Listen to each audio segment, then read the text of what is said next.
question is that the motion be agreed to. Mr Speaker. Chris Farfoy. Thank you very much, Mr Speaker, and can I thank the Minister for his contribution to this beginning of the second reading of the Standards and Accreditation Bill, and also thank the Commerce Select Committee.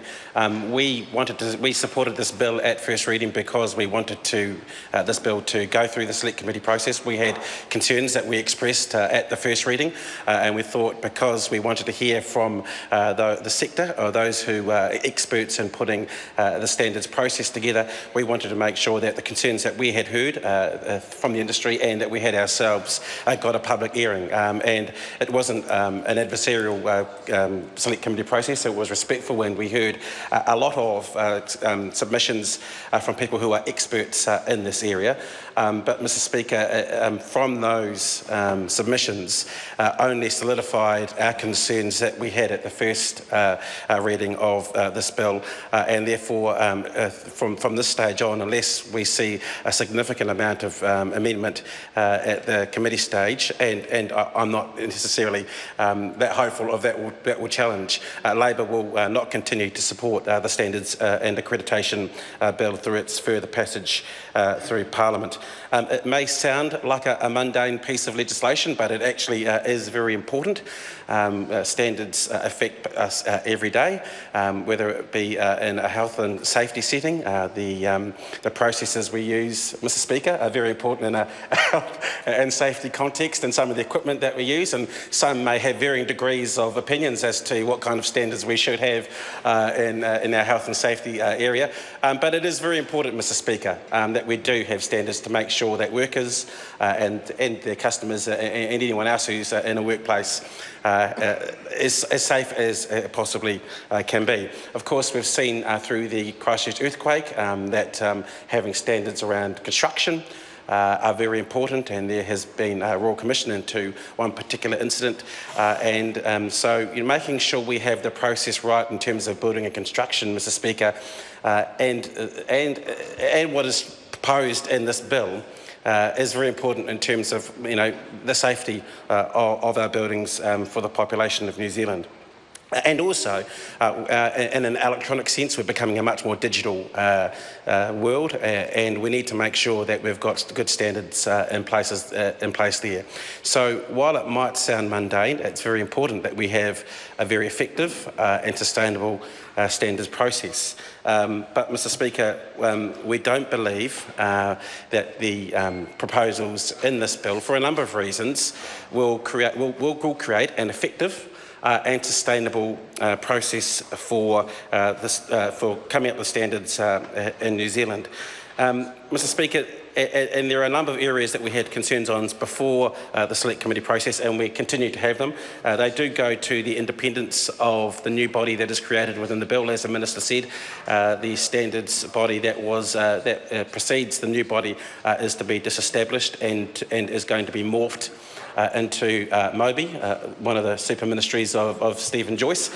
And we have an issue with the independence, and not just us, a number of the submitters, as I'll get to later, Mr Speaker, have an issue with the perceived and real lack of independence of that body. Now it is being located within the Ministry of Business, Innovation and Employment.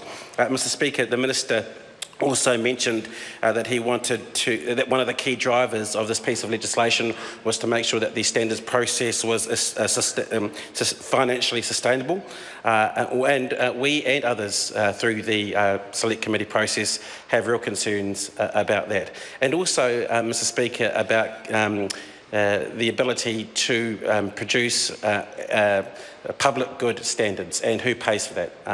There is an argument that if a private business or an industry wants to come up with a standard, there is a commercial benefit to it. But there are a lot of standards, Mr Speaker, where the standard is of a public good, and I guess the big question mark around that is who pays for that. And that was obviously one of the drivers behind the review of the standards process, and we don't believe that this piece of legislation addresses that, especially when it comes to the issue of public good standards, Mr Speaker. And also, again, around health and safety, our good friends, the Council of Trade Unions, believe that there wasn't enough input in the process. They're our good friends. They represent workers. And as being a party of workers, Mr Speaker, we'll stick up for workers 7 days a week, 24 hours a day. Mr Speaker, can I first move to the cost issue and point to a submission, and if it's okay with you, Mr Speaker, I'm going to be quoting quite extensively from some of the submissions from the Select Committee, from a submission from Diane Bagley, who has been a member of the Joint Australia-New Zealand Committee for Quality Management Standards since 1995. So she has a lot more expertise around this area than me. And I must add that this submission is dated the 1st of January. So it was important enough for Diane Bagley to be sitting at her computer, Mr Speaker, to put this submission together on the very first day of this year. So this is not something that she's taking lightly.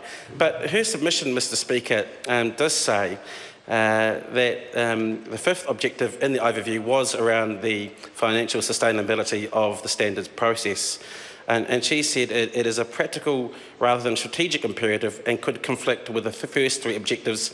However, it seems to have been the main driving force for the change. I consider that there have been clear reasons for the Standards Council being unable to maintain financial viability under the Act which we are amending. In particular, she says, it is the refusal by the relevant ministry to support a strategy for funding public good standards, together with lost opportunities by government departments to reduce duplication of effort in standards development.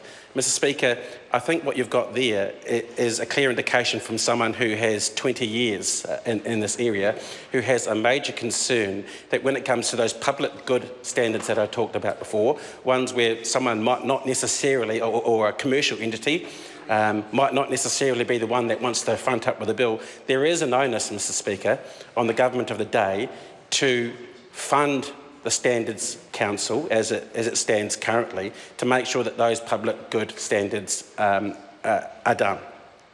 And Diane Bagley obviously is saying here that this government just basically refused to do that. And I think that would be a concern to most New Zealanders who would want to see a lot of these public good standards be processed.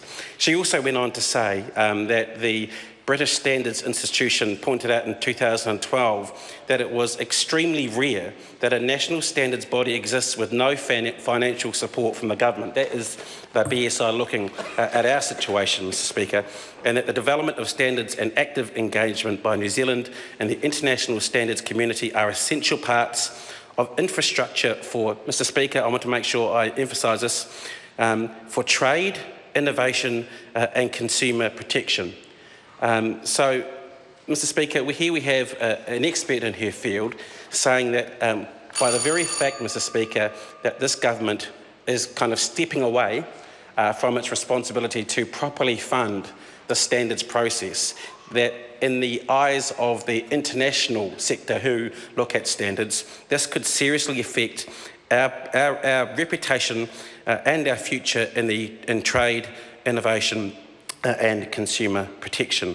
Mr Speaker, I also want to talk to the lack of independence concerns that we had before this piece of legislation went to the Select Committee. And I do want to talk to or quote from a submission from the Centre for Advanced Engineering, again, people who have much more experience than I in this field.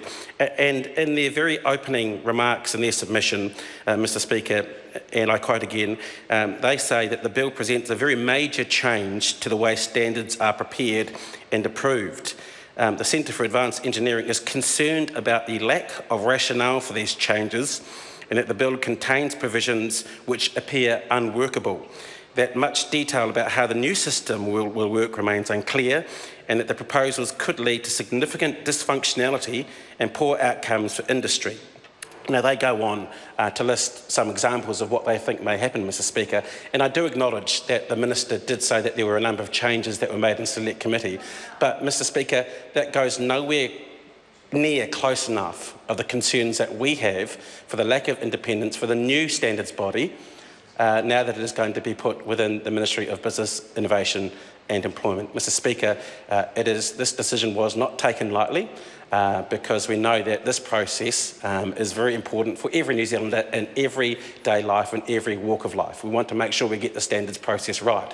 But we don't believe our international reputation is enhanced, the efficiency of the standards process is made any better, and the driving force behind this change, Mr Speaker, is whether or not it is cost effective. We don't believe it meets those three tests. I call Melissa Lee.